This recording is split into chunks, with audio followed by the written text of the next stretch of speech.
참여 예수님. 네, 반갑습니다. 오늘도 우리 중독에 대한 이야기를 할 텐데 오늘 제목은 중독 회복. 그런데 그 중독 회복은 괜찮다는 믿음에 있다 라는 주제로 이제 강의를 시작해 보려고 합니다. 지난번과 마찬가지로 이제 외우실 수도 있을 것 같은데 이제 AA 기도, 평온함을 구하는 기도로 시작하겠습니다. 다 같이 하겠습니다. 성부와 성자와 성령의 이름으로 아멘. 하느님, 어쩔 수 없는 것을 받아들이는 평온함을 주시고 어쩔 수 있는 것은 바꾸는 용기를 주시고 그리고 이를 구별하는 지혜도 주소서. 아멘. 성부와 성자와 성령의 이름으로 아멘. 예, 지금까지 지금 계속 제 강의 시작 기도로 이 AA의 평온함을 구하는 기도로 시작하고 있는데 이번 강의가 이 기도의 내용에 대한 이야기입니다.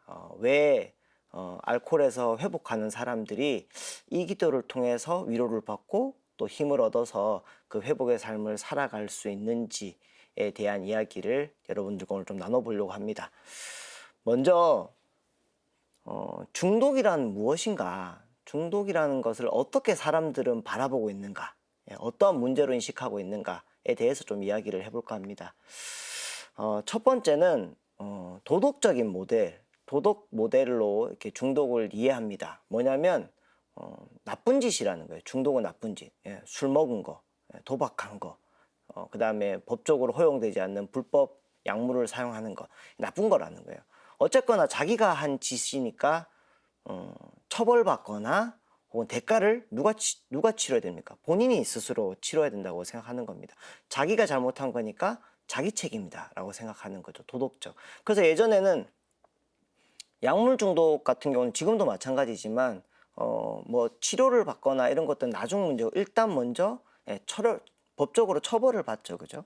그리고 알코올 중독도 최근에는 이제 치료적인 개념으로 더 많이 들어왔지만 예전에는 가족들도 조금 부끄러워하고 또 본인이 그냥 죗값 받듯이 병동에 격리되어 가지고 격리병동에 가서 치료받고 나와야만 뭐 이렇게 우리 가족으로 받아들인다. 뭐 이런 느낌이 있었죠. 그죠? 자, 두 번째는 의료적 모델입니다. 의료 모델. 의료 모델은 뭐냐면 중독은 나쁜 짓이 아니라 아픈 거라는 거예요. 병이라는 겁니다. 중독을 질병으로 바라보게 되면 많은 것이 바뀝니다. 예를 들어서 환자한테 당신이 아픈 게 나쁜 짓을 했기 때문입니다가 아니라 당신이 아픈 거는 이유는 알 수 없지만 어쨌거나 당신은 치료받아야 됩니다라고 하면 죄책감이 덜 수 있잖아요. 그래서 내가 나쁜 사람이 아니라 아픈 사람이야 라고 되면 자기의 문제를 드러내기가 조금 더 편할 수 있죠. 그죠? 그리고 이제 의료보험 적용이 가능하다는 거예요. 나쁜 짓일 때는 의료보험 적용이 안 되겠지만 이제 이건 질병으로 본다면 이거는 치료를 먼저 받아야 되는 거기 때문에 의료보험으로 이제 혜택을 받을 수 있다라는 겁니다. 요즘 여러분들 보시면 뭐 알코올 전문 병원 이런 거 길에 많이 보이실 겁니다. 그리고 최근에는 도박도 이제 병원에서 치료를 하려고 합니다. 질병으로 보기 때문에 치료가 가능한 의료보험 적용이 가능한 대상이 되죠. 그런데 이게 참 좋아 보이지만 의료 모델도 약간의 어떤 문제점이 있습니다. 예를 들면 여러분이 뭔가 병에 걸리시면 제일 먼저 아마도 좋은 병원을 찾으실 거예요. 그리고 아마 그 병을 잘 치료하는 유능한 의사를 찾으실 거예요. 그죠? 그러면 이 치료의 어떤 효과 혹은 치료의 어떤 그 과정에서 가장 주체가 되는 것은 환자 본인이 아니라 유능한 의사한테 달렸습니다. 내가 회복될 수 있느냐 없느냐는 그 의사가 능력이 있느냐 없느냐에 달려 있다는 거예요. 가끔 저한테 그렇게 오시는 분들이 있습니다. 신부님 중독 전문가라고 하니까 저 좀 그냥 고쳐주세요. 약간 맡기는 거죠. 그죠? 물론 자신의 문제를 인정하고 받아들이고 또 치료까지 오게 하는 과정이 좀 쉬운 것은 장점이지만 어쨌거나 중독은 본인이 책임져야 될 부분이 있거든요. 그리고 본인이 바뀌어야만 치료가 되기 때문에 아무리 의사가 유능하다 하더라도 본인의 어떤 동기가 없고 또 하고자 하는 의지가 없을 땐 절대 치료가 안 되는 거랍니다. 그러면 이 의료 모델로 설명하기는 어려운 부분이 분명히 있다라는 거죠. 그래서 현재로서는 이 두 가지 모델이 가장 크게 이렇게 우리 사회에서 중독을 바라보는 시선이지만 한쪽만으로도 이렇게 해결이 안 되는 한쪽만으로는 이렇게 해결이 안 되는 부분들이 분명히 있다라는 겁니다. 그래서 제가 이렇게 중독을 바라보고 또 제시하고자 하는 시선은 뭐냐면 영성 모델입니다. 중독은 영적인 질병이다. 영적인 질병이다. 제가 첫 시간에 아마 말씀드렸던 것 같은데 중독이라는 말 자체는 어떤 독이 들어온 것, 이건 포이즈닝이라 그랬어요. 근데 에딕션이라는 말은 노예가 되는 상태라 그랬어요. 자기 자신을 잃어버린 상태. 반대로 얘기하면 중독에서 회복은 잃어버린 자신을 찾는 것, 혹은 자기 자신으로 세상을 살아가는 것이라는 것이에요. 그러면 영성적인 문제로 바라볼 수 있다라는 겁니다. 그리고 술만 끊고 도박을 끊고, 그러니까 어떤 부분으로만 해결할 수 있는 부분이 아니라 삶 전체의 태도가 바뀌어야 된다는 거예요. 자기 자신으로 산다는 것이 결국 뭐냐? 나에게 주어진 것이 뭔지 알고 감사드리는 것 말씀드렸죠, 그죠? 그리고 나에게 주어진 어려움이 있을 때 그 의미를 내가 부여해서 이겨내려고 하는 것. 마지막으로 자기 기만에 빠지지 않고 솔직한 시선으로 자기 자신을 바라볼 수 있는 것.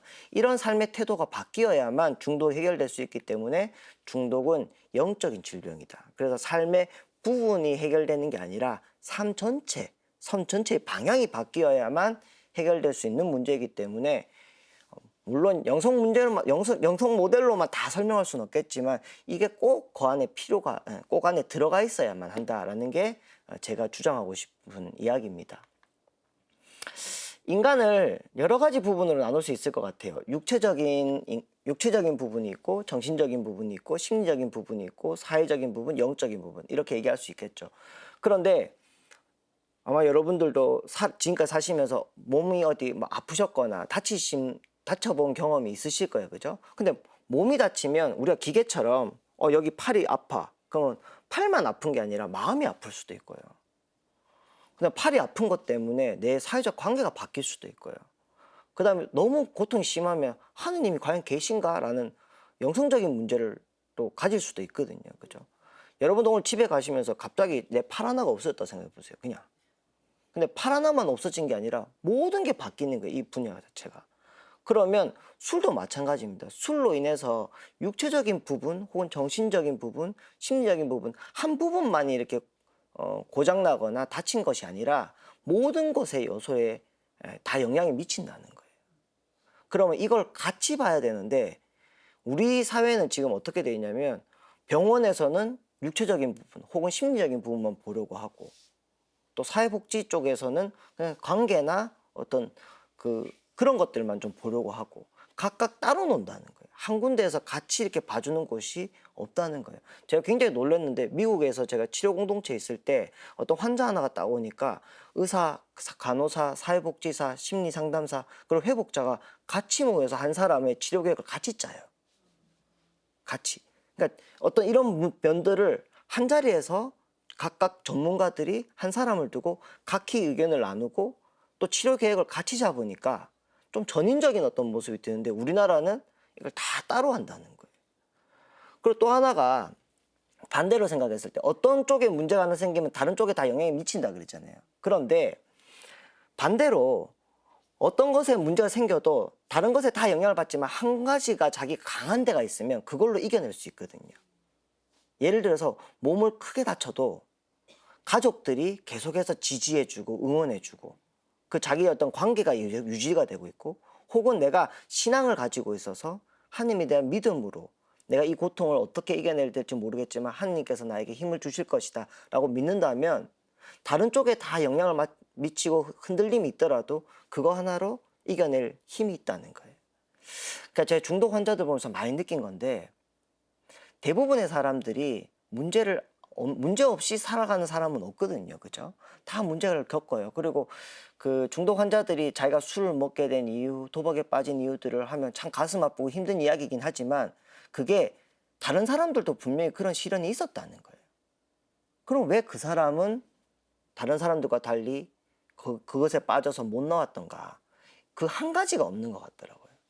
자기를 잡아줄 친구, 끝까지 믿어줄 가족, 혹은 의지할 수 있는 신이라는 믿음, 이런 게 하나 없어가지고 뭐 어려움을 겪을 때 빠져나오지를 못한 것이 아닌가라는 생각이 들었어요.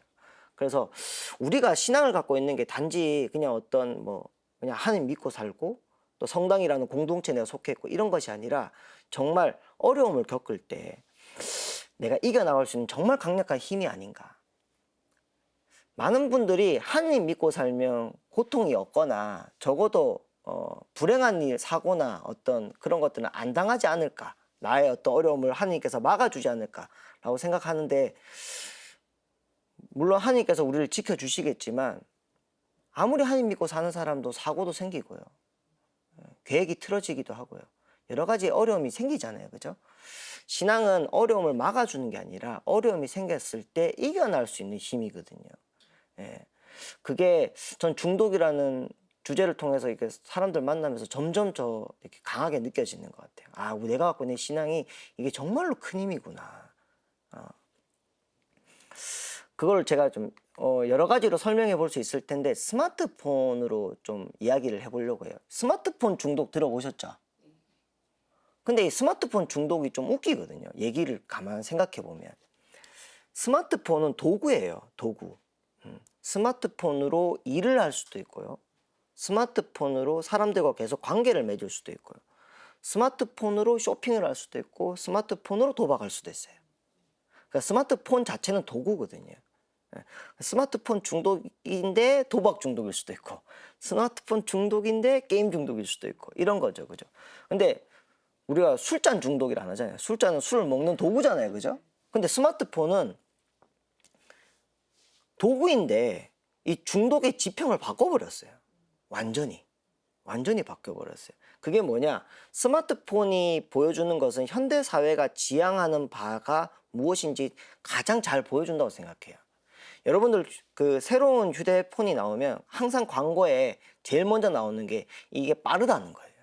속도가 빠르다. 처리 속도가 빠르다. 다른 말로 하면 현대사회가 가장 바라는 것은 빠른 속도입니다. 교통도 그렇고 통신도 그렇고 어떤 일처리도 그렇고 우리가 빠르지 않은 것은 이제 안 좋은 것이에요. 느리게 가야 되는 거. 학원에서도 제일 인기 있는 학원의 그 광고 문구는 단기 속성이에요. 아주 짧은 시간에 원하는 것이 이루어질 수 있다. 그리고 100%, 100% 합격, 그죠? 뭐 아주 오래 걸리고 될지 안 될지도 모릅니다라고 하면 사람도 아무도 그 학원 안 갑니다, 그죠? 현대사회가 바라는 것은 그 결과가 확실한 것만 바라는데 중독은 결과가 확실하지 않은 것은 또 결과가 빨리 나오지 않는 건 결코 중독되지 않는다는 것. 그 다음에 스마트폰은 장소와 시간의 한계 자체를 없애버렸어요. 한계라는 것이 인간이 가지고 있는 뭐랄까 어려움이고 부족함인데 그것을 극복시켜 주는 것. 근데 그 마지막에 있는 것이 시간과 공간의 한계라는 거예요. 우리가 아무리 뭔가를 하고 싶어도 내가 그 시간에 같이 있지 않으면 또 그 공간에 가 있지 않으면 할 수 없는 게 있어요. 예를 들어서 예전에도 쇼핑 중독이 있었겠죠. 쇼핑 중독이. 그런데 쇼핑을 아무리 하고 싶어도 백화점에 문이 안 열면 또 내가 백화점까지 가지 않으면 갈 수가 없다는 거예요. 시장이 열릴 때까지 기다려야 되고 그 다음에 내가 거기를 가야 된다는 거예요. 공간과 시간을 맞춰야 되는 거죠. 근데 요즘은 어떻습니까? 사실 진짜 여러분들 여기 앉아서 마음만 먹으면 G마켓, 11번가, 위메프 뭐 이런 스마트폰으로 할 수 있는 쇼핑들이 얼마든지 있잖아요. 그죠? 네. 그리고 예전에는 사람을 만나려면 어떻게 돼요? 너 시간이 언제 돼? 시간을 잡아야 되죠. 그리고 너 거기 올 수 있어? 장소를 잡아야 되죠. 시간과 공간이 같이 있어야만 우리가 만남이라는 게 이루어져요. 근데 요즘은 안 그렇습니다. 제가 학교에서 이제 학생들하고 수업할 때 제일 방해되는 게 사실은 스마트폰이에요. 아마 대학교는 못 그러는데 중고등학교는 아마 이 스마트폰 수거할 것 같아요. 예. 아마 그게 있으면 수업이 안 될 것 같은 생각이 들거든요. 근데 카톡 있지 않습니까? 카톡이 계속 카톡 하면서 떠요. 그런데 아이들 보고 그 단톡방이라는 걸 조금만 1시간만 혹은 2시간만 수업하는 동안만 끄거나 안 볼 수 없겠냐고 했는데 그 자체가 불가능해요. 아마 여러분들도 같이 이제 쓰는 단체로 들어가 있는 방들이 있을 겁니다. 그죠? 그런데 그 젊은 아이들은 그 방의 개수가 어른들보다 아주 많거든요. 1시간을 안 보면 그 왜 확인 안 했을 때 숫자 뜨죠, 그죠? 그 숫자가 막 100개, 200개씩 돼요. 그리고 1시간 뒤에 사람들이 뭐 너 생각이 어때? 라고 누가 올리면 실시간으로 이렇게 답을 해야만 하는 문화예요. 내가 1시간 뒤에 내가 아까 무슨 사정이 있어서 말 못했는데 사실은 난 이렇고 이미 지나간 거예요. 예. 그 자리에 같이 있지 않으면. 근데 사실은 다 떨어져 있죠. 다 떨어져 있는데 계속 같이 있다는 거예요. 혹시 사물 인터넷이라고 들어보셨어요? 사물 인터넷. 뭐 스마트폰이 사실은 사물 인터넷이죠. 전화기인데 인터넷이 되는 거죠. 예. 사물 인터넷이라는 것은 사물인데 인터넷이 연결되는 거예요. 굉장히 단순하지만 전화기인데 인터넷이 되니까 이게 인터넷 되는 전화기가 아니라 아주 많은 것을 바꿔버렸다는 거예요. 제가 아까 쇼핑 예를 들었지만 도박 같은 경우도 예전에는 내가 아무리 도박을 하고 싶어도 경마장에 가고 싶어도 경마장에 가야 되고 문 열리는 시간 기다려야 되지만 이제 스마트폰이 있으면 말이 도쿄에서도 뛰고 미국에서도 뛰고 계속 뛰는 거예요. 계속 전 세계 경마장과 연결될 수 있다는 거예요. 마음만 먹으면. 내가 꼭 굳이 그 시간에 그 공간에 안 가 있어도 된다라는 거죠. 시간과 공간의 한계를 스마트폰은 없애버렸기 때문에 우리가 갖고 있는 어떤 중독적인 요소를 아주 크게 극대화시켜서 끌어낼 수 있다는 거죠. 세 번째는 이게 핵심인데 내가 컨트롤한다는 거예요. 내가 조절할 수 있다. 내가 원하는 것을 갖는 것. 스마트라는 말이 그냥 영리하다 뭐 이런 뜻이지만 이제 요즘 시대의 스마트라는 건 내가 할 수 있는 것, 컨트롤할 수 있는 것이 스마트인 것 같아요. 반대로 가면 내가 할 수 없는 것은 스마트하지 않은 거죠. 그래서 사람들은 점점 할 수 없는 것을 못 견디는 것 같아요. 내가 모든 것을 다 할 수 있어야 된다는 거죠. 그러면 여러분도 혹시 병원에 가면 의사 선생님들이 뭐 이렇게 검진 같은 거 하고 난 다음에 제일 많이 하시는 말 중에 하나가 스트레스 받지 마세요라는 거. 스트레스가 아마 모든 병의 원인인 것 같아요. 예. 그런데 여러분은 스트레스 지금 뭘로 받으시려는지 모르겠는데 제가 학교 학생들한테 물어봤어요. 넌 스트레스가 뭐니? 물어보니까 애들마다 다 달라요. 뭐 성적 때문에 스트레스 받아요. 취업 때문에 스트레스 받아요. 친구 때문에 스트레스 받아요. 애인 때문에 스트레스 받아요. 뭐 여러 가지가 있죠. 그죠? 얼굴 때문에 스트레스 받아요. 뭐 여러 가지가 있어요. 그런데 스트레스를 받는 대상은 다 다르지만 이유는 가만히 들어보면 똑같아요. 내 맘대로 안 된다는 거예요. 엄마 때문에 스트레스 받아요? 엄마가 내 맘대로 안 되는 거예요. 친구 때문에 스트레스 받아요? 친구가 내 맘대로 안 하는 거예요. 성적 때문에 성적이 내 맘대로 안 되고 공부가 내 맘대로 안 되니까 그것 때문에 스트레스 받는 거죠. 그럼 스트레스를 받지 않기 위해서 우리가 하는 노력들은 내 마음대로 하고 싶기 때문에 할 수 있는 여건을 만드는 거예요. 내가 많이 알면 지식이 많아지면 모르는 게 없어지면 스트레스를 덜 받겠지. 그래서 사람들이 열심히 공부하는 거예요. 내가 사회적 지위가 올라가면 아래에 있을 때보다는 스트레스를 덜 받겠지.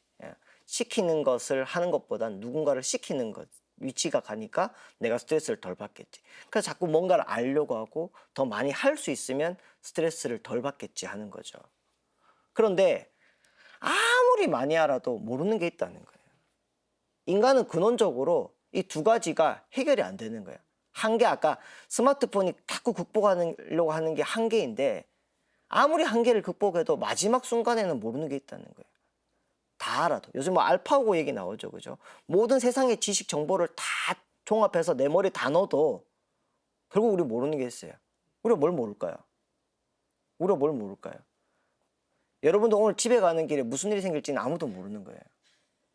여러분도 오늘 강의 끝나면 집에 내가 몇 시에 가야지라고 생각하시겠지만 물론 그건 나의 계획이고 그렇게 될 확률이 많겠지만 그렇게 안 될 수도 있다는 거예요.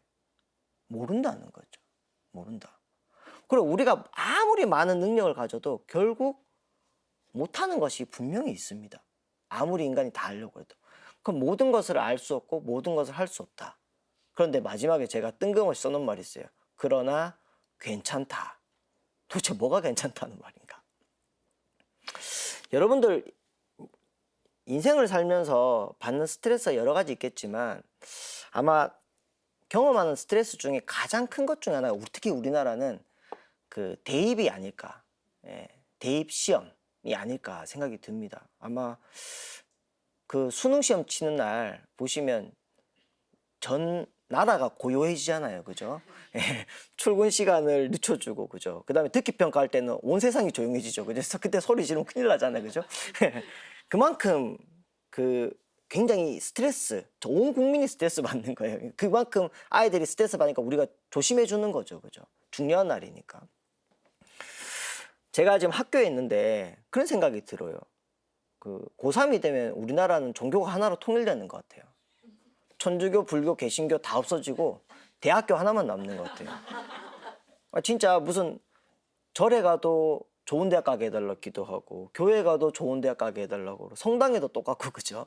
그 진짜 이게 대학이 예수님께서 나는 길이요 진리요 생명이다 이랬는데 저는 우리나라는 대학이 길이요 진리요 생명이 아닌가라는 생각이 들 만큼 그렇게 간절한데 수능 시험 치러 가는 아이들을 제가 그 안수를 주면서 그 이제 고3 아이들 불안하니까 많이 불안하잖아요. 안수를 주는데 그 시험 치고 나서 이제 물어봤어요. 시험 치러 나갈 때 아이가 불안하니까 엄마가 응원의 말을 할 거 아니에요. 그죠? 그 엄마가 무슨 말로 응원을 해줬냐고 물어보니까 아마 여러분들도 비슷하지 않았을까 싶은데 애들이 제일 많이 들은 말이 뭘까요? 애들이 수능 시험 치러 나가는 그날 아침에 현관문 앞에서 엄마한테 제일 많이 들은 말. 예. 제가 물어보니까 이러더라. 시험 잘 쳐. 화이팅. 엄만 널 믿어. 라고 했대요. 엄마는 뭐 믿었을까요? 잘 칠 거라고 믿었겠죠. 그죠? 잘 쳤으면 좋겠다는 바람이겠죠. 그죠? 근데 그 엄마의 믿은 바람은 아이를 불안하게 했을까요? 아니면 위로를 줬을까요? 더 불안하게 했다는 거예요, 사실은. 나는 응원의 메시지고 난 잘하라고 하는 메시지만 사실은 시험 잘 쳐, 화이팅 이 말은 아이를 불안하게 한다는 거예요. 왜? 못 치면 어떡하지? 라는 생각이 드니까. 애들이 엄마한테 듣고 제일 위로가 됐던 말은 뭐였을까요? 괜찮아. 근데 괜찮아라는 말인데 조금 구체적으로 하면 시험 못 쳐도 괜찮아. 근데 우리나라 말은 이 뉘앙스가 굉장히 중요해요. 아야 시험 못 쳐도 괜찮아 뭐 그깎아 뭐 이러면 상처받아요. 아이는 지금 굉장히 이거 중요하다 생각하고 열심히 준비했는데 부모님이 야 그거 별거 아니야 이러면 약간 관심이 없나 이렇게 되겠죠. 근데 똑같은 말이라도 시험 못 쳐도 괜찮아. 엄마는 네가 시험을 잘 치든 못 치든 인생을 잘 살 수 있을 거라고 믿어. 너는 그런 힘을 가지고 있어. 그러니까 이 시험에 네 인생이 좌지우지 된다고 생각하지 말고 그냥 뭐 최선을 다하고 와. 뭐 이렇게 위로가 되는 거죠. 괜찮다고 엄마가 믿어주는 거. 그 마음이 아이가 위로가 된다는 거예요. 근데 사실은 엄마의 그 믿음이 그 정도의 위로를 준다면 하느님이 우리를 믿어준다고 할 때 많은 분들이 그런 얘기 하세요. 하느님을 믿고 모든 걸 맡겨라. 맞는 말이긴 한데 조금 생각을 해보면 내가 하느님을 믿고 맡기는 게 아니라 사실은 하느님이 나를 믿고 맡기신 거예요. 내가 가진 모든 것 사실은 하느님 거예요. 내 목숨, 내 부모님, 내가 가진 모든 것 사실은 내가 다 내 힘으로 얻은 게 아니거든요. 하느님께서 나한테 선물로 주신 거죠. 그죠? 왜? 날 믿으니까. 네가 잘할 거라고 믿으니까 나한테 맡기셨다는 거예요. 그러니까 내가 하나님께 믿고 맡기는 게 아니라 하나님께서 나를 믿고 맡기신 거에 감사하면서 살면 된다는 거예요. 많은 분들이 그 중독 환자들을 오해하는 것 중에 하나가 중독 환자들이 계획도 없고 막 인생을 대충 산다고 생각해요. 욕심도 없고 바라는 것도 없고. 근데 제가 가만히 보면 중독 환자분들이 결국에는 마지막에 술이 취하고 뭐 약에 취하니까 그런 모습이지 원래 가지고 있는 성향들은 굉장히 완벽주의적 성향들이 많아요. 모든 것을 컨트롤하고 싶어하고 자신의 계획대로 뭔가를 살고자 한다는 거예요. 근데 그렇게 되지 않았을 때 너무나 크게 좌절한다는 거예요. 내 계획대로 모든 것이 돼야 내가 행복해지고 내가 잘 살 수 있어. 근데 이게 되지 않으면 안 돼라고 생각을 하면 조금만 흐트러져도 불안한 거예요. 못 견디는 거죠. 그리고 이게 회복될 수 없다고 생각하는 거예요. 제가 옛날에 그 성당에, 지금 제가 대학에 있는 지 7년째인데 그전에는 본당에서 이제 보좌 신부로 있을 때, 특히 지금쯤이 되면 이제 여름에 신앙학교라고 아이들 데리고 캠프 가잖아요. 그죠? 한 번은 갯벌에 갔었어요. 남해 쪽으로. 그런데 갯벌에 가니까 아이들이 이제 처음에는 옷을 베릴까 봐 막 이렇게 조심스럽게 이렇게 막 하느라고 제대로 못 노는 거예요. 그래서 제가 좀 짓궂거든요. 그래서 애들한테 진흙을 이렇게 막 집어 던졌어요. 이렇게. 그러니까 애들이 신부님 하다가 옷이 막 더러워지면 어떻게 됩니까? 그다음부터 에라 모르겠다 이러면서 이제 아주 신나게 노는 거죠. 그리고 나만 이렇게 될 수 없다. 그래서 막 친구들끼리 막 이렇게 서로 막 던지기도 하고 이렇게 옷을 더럽히면서 신나게 노는 거예요. 아주 자유롭게. 그래서 이 프로그램의 제목을 제가 그랬어요. 그 이왕 베린 몸이 아니라 빨면 된다. 빨면 된다. 너희들 인생도 이럴 거다. 예, 내가 지키고 싶었고 유지하고 싶었던 게 있는데 깨지는 순간이 온다. 계획대로 안 되고 실패의 경험을 할 때가 있다. 괜찮다. 빨면 된다. 예. 저는 이게 굉장히 중요하다고 생각하거든요. 절대로 실패하면 안 돼. 계획대로만 살아야 돼.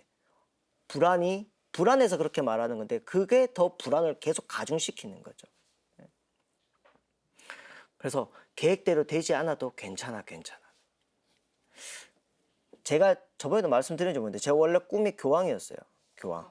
예, 전 어릴 때부터 교황이었어요. 그리고 저희 반 애들 아마 다 대통령, 뭐 장군, 과학자 막 이랬는데 저희들 중에 누구도 그냥 뭐 한 60, 70까지 큰일 안 당하고 가족 행복하고 몸 건강히 살고 싶어요. 이렇게 말하는 친구 없었다는 거예요. 왜? 그건 당연한 건 줄 알았거든요. 정말 당연한 거. 인생에서 내가 굳이 바라지 않아도 그냥 이루어지는 거. 아까 저보고 자꾸 제가 어디 가서 꼭 강의하면 몇 살이냐고 물어봐요. 사람들이. 제가 올해 43인데 아마 신부님들은 나이 잘 안 밝히잖아요. 그죠? 근데 저는 꼭 나이를 밝혀요. 무시를 너무 많이 당해가지고. 1년차 때는 신부 때 이렇게 사제관에 공사 중인데 들어가려니까 공사하시는 분이 저보고 야 여기 신부님 사는 데 들어오지 마 이러시더라고요. 그러니까 제가 여기 사는 신부입니다. 이러고. 그다음에 또 아까 애들 데리고 소풍 같은 데 가면 제가 막 애들 보고 야 줄 서 신부님 사진 찍어줄게 이러면 지나간 아저씨가 야 니도 친구 옆에 가서 이러고. 그러니까 제가 어디 가면 꼭 나이를 밝혀요. 제가. 그런데 제 친구들 중에 보면 자기 꿈대로 된 친구들은 거의 없는 것 같아요. 그리고 이미 죽은 친구도 있고요. 크게 다친 친구도 있고요. 그다음에 인생의 크고 작은 뭐 실패, 상처들은 누구나 다 있는 것 같아요. 아마 여러분들도 서로를 봤을 때 저 사람은 뭐 무슨 걱정이 있겠냐 싶겠지만 서로 안에 가만히 보면 모든 사람이 다 상처도 있고 아픔도 있고 해결하지 못한 여러 가지가 있다는 거예요. 그럼 내 삶이 잘못된 거냐? 아니라는 거예요. 그래도 괜찮다. 근데 이런 얘기까지는 신앙이 없는 사람한테도 할 수 있을 것 같아요. 예. 그걸 믿고 살아라. 너 자신을 믿고 살아라. 이 믿는다는 게 하나님 믿는다는 거하고 다르죠. 그죠? 그런데 우리는 또 이렇게 다르게 얘기할 수 있을 것 같아요. 모든 것을 나는 알 수 없다. 근데 누구는 알고 계세요? 하나님 알고 계시죠. 모든 것을 나는 할 수 없다. 근데 누구는 알 수 있어요? 하나님 알 수 있어요. 우린 그걸 믿는다는 거예요. 그리고 그 하나님이 나를 사랑하시기 때문에 언제나 내 곁에 계시기 때문에 나는 괜찮다. 내가 계획하지 않은 대로 돼도 괜찮다. 내가 예상하지 않은 사고가 생겨도 괜찮다. 하나님께서 나를 잊지 않고 함께 하실 것이다. 나를 사랑하실 것이다. 그러니까 괜찮다. 이 믿음이 확 잡히면 그 자존감을 누가 꺾을 거예요? 저는 진짜 그 아이들 공부시킨다고 성당 안 보내신다는 부모님들 가끔 계시거든요. 애들이 공부를 통해서 공부를 잘하면 자신감이 생기겠죠. 자신감. 근데 자신감하고 자존감은 다른 거거든요. 자신감은 내가 뭔가를 잘하면 자신감이 생겨요. 반대로 뭔가를 못하면 자신감이 떨어져요. 제가 처음에 방송 와서 자신감이 확 떨어지더라고요. 어떻게 해야 될지 몰라요. 처음 하니까. 근데 처음 하는데 난 자신감 있고 그건 이상한 거죠. 처음 가는 길을 가면 누구나 자신감이 없어요. 그건 당연한 거예요. 근데 자존감은 그때 나오는 거예요. 못해도 괜찮아라고 생각하는 거. 근데 요즘 아이들은 자꾸 자기가 잘하는 걸 통해서 자신감을 가지고 자신감이 있어야 자존감이 생긴다고 생각해요. 아니, 못해도 괜찮아가 자존감이거든요. 왜? 하나님께서 나를 사랑하시니까. 이걸 줄 수 있는데 이렇게 소중한 신앙을 왜 아이들에게 부모가 못 주시는지 저는 정말로 안타깝다고 생각해요. 그래서 AA의 기도를 가만히 보면 결국 이 내용입니다. 오늘 제가 말씀드린 이 내용이에요. 영어를 이렇게 쭉 써놔서 당황스러우실 텐데 별로 어렵지 않아요. 제가 말씀드렸지만 전 부산식 영어입니다. God grant me the serenity. 하느님 주십시오. 저에게 평온함을 주십시오. To accept the things I cannot change. 내가 못하는 것, 내가 바꿀 수 없는 것을 받아들이는 것. 이것을 통해서 평온함을 주십시오. Courage to change the things I can. 대신에 내가 할 수 있는 것은 바꾸는 용기, courage를 주십시오. And wisdom to know the difference. 할 수 있는 것과 할 수 없는 것을 구분하는 이 지혜를 저에게 주십시오. AA 기도가 이렇다는 거예요. 결국 내가 과거를 아무리 후회해도 또 미래를 아무리 걱정해도 난 알 수 없다라는 겁니다. 근데 그거 하느라고 지금 현재 내가 못 살아낸다는 거예요. 여러분들 그 스마트폰을 보면 이게 확실히 드러나요. 바로 옆에 있는 사람하고는 얘기하지 않아요. 근데 끊임없이 누군가랑은 이야기를 하죠. 그죠? 끊임없이 누군가와 이야기하느라 바로 앞에 있는 사람과의 삶을 못 살아내는 거.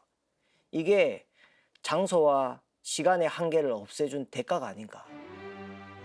시간과 장소의 한계를 없애줘서 지금 이곳을 살지 못하는 우리의 슬픈 현실이 아닌가라는 생각을 해봅니다.